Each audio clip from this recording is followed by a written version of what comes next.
Okay, so 5 inverse functions. There is no calculus in here whatsoever. It's basically just a repeat of an Algebra 2 and pre-calc lesson you've had several times. Okay, so a definition of an inverse function, the range and domain interchange place.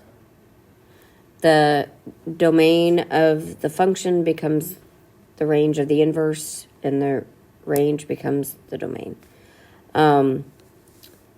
A function g is an inverse function of f if, this is important, f of g of x equals x, and g of f of x equals x. Remember having to do that last year?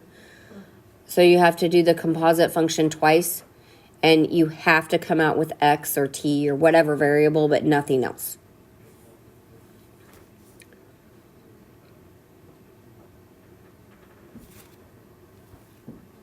Good.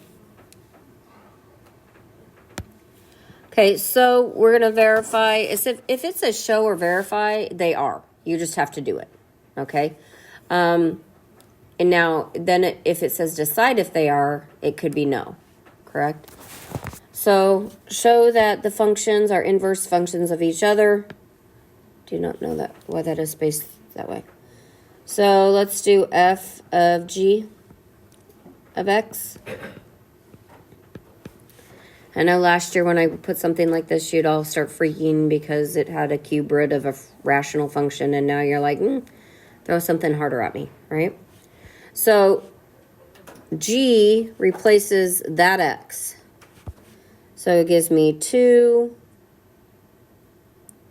times the cube root of x plus 1 over 2, all of it cubed, minus 1. So how do we want to go about reducing it? Well, we're cubing a cube root. That's the first thing. So okay. And so Natalie isn't here. I have to do more steps, don't I? So I get x plus 1 because I cubed a cube root. Over 2, those produce minus 1, plus 1 minus 1 is 0, so we get x. So I get x. That one's good, right? So now I got to go g of f of x. So then I have the cube root of x. So it's going to be 2x cubed minus 1 plus 1 over 2. And minus 1 plus 1 becomes 0. I can't make myself mark more on this one. And the 2 and 2 reduce.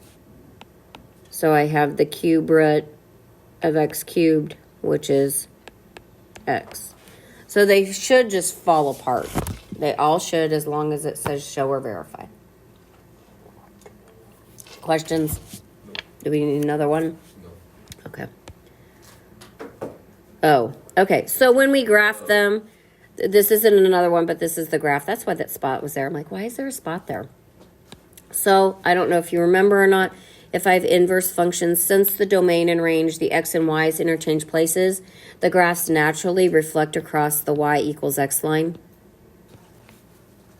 Yeah. The identity line is what they call it. And so it looks, so that's why on your assignment it says A and D only. It's because like B and C are graph until the relationship. Well, the relationship is going to be the same on every single one of them. The graphs may look different. Throw them in your calculator by all means so you can see what they look like, so you can convince your brain that they do. There's some that look really cool, but I am not going to make you do that by hand. It's ridiculous. It's not needed. We're not in Algebra 1 graphing linear equations anymore. Again, it's going to be reflected across the XY line. It's the same picture as the other one, but it's the negative of it. Okay, theorem 5.7. If the existence of an inverse function, a function has an inverse if and only if it is 1-to-1. Do you remember what 1-to-1 means? There's 1x for every y. 1x for every y and 1y for every x. yep. and 1y for every x. And I can write off of there, can I? Oh, nope, it didn't. Well, it did, but it's yellow. It's purple. Okay, so that means it passes the vertical line test and the horizontal. If f is strictly monotonic, means it doesn't change, like it doesn't change in its behavior, like it's increasing the whole time, right? Or decreasing the whole time. On the entire domain, then it is 1-to-1, and therefore it has an inverse. Now, I've discussed this with you before. Every function has an inverse. It's whether its inverse is a function. So every function has an inverse. It's whether it has an inverse function is the question. Okay, so obviously these are not, they're not linear, correct? No. Okay, but are they increasing or decreasing continuously?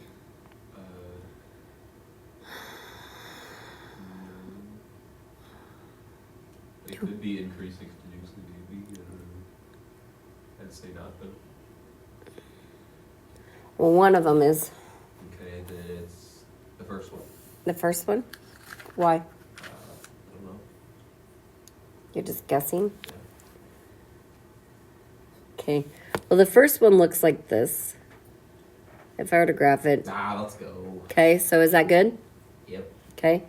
Now the second one has a little bit of an issue.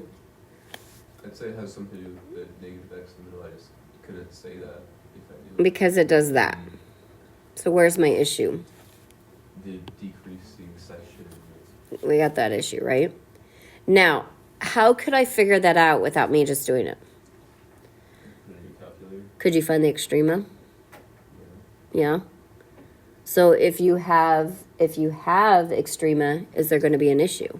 Yes. Yes. So if I did this one, I would have 3x squared plus 1. Yeah. So x squared would equal negative 1 over 3. So are there any extrema? No. No, because it's the negative. So over here, I have 3x squared minus 1. So I have x squared equals 1 over 3. So I get the square root of 3 over 3 plus or minus. So since I have two extrema, am I going to have a problem with this graph? Yeah. Yeah. So I could tell better. Like there's methods you can tell other ways, and I probably mentioned them in Algebra 2 and didn't even mention them in pre-calc. But once you get to calculus, is it pretty easy to see if it has an inverse function?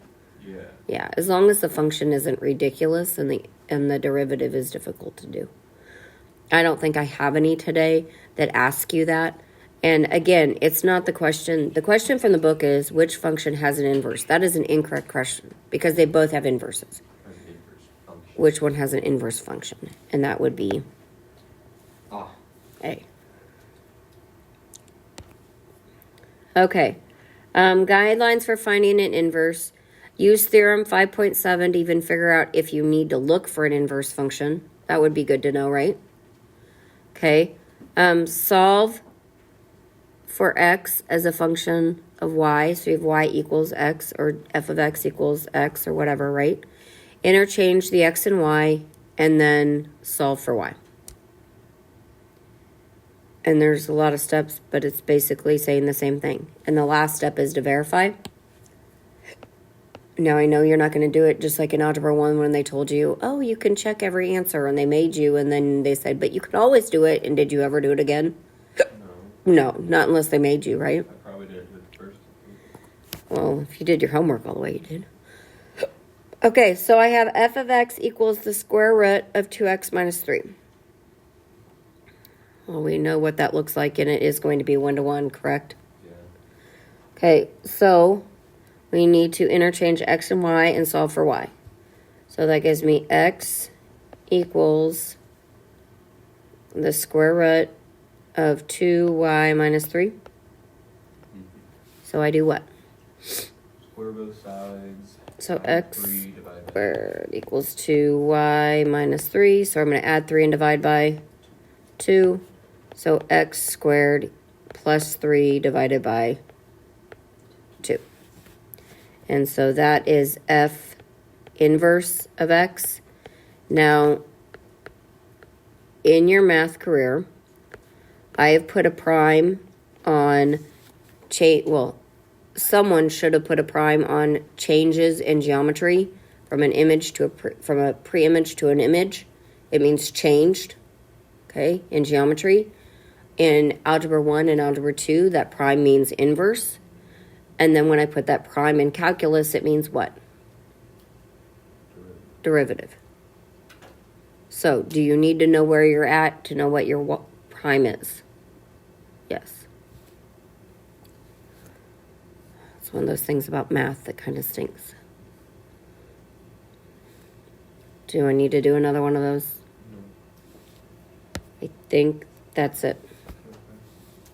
So again, your assignment today is just to remember that stuff so we can use it when we go into exponential functions. And the reason for that is we've done logarithmic, right? And exponential, and what is logarithmic and exponential to each other? Inverses.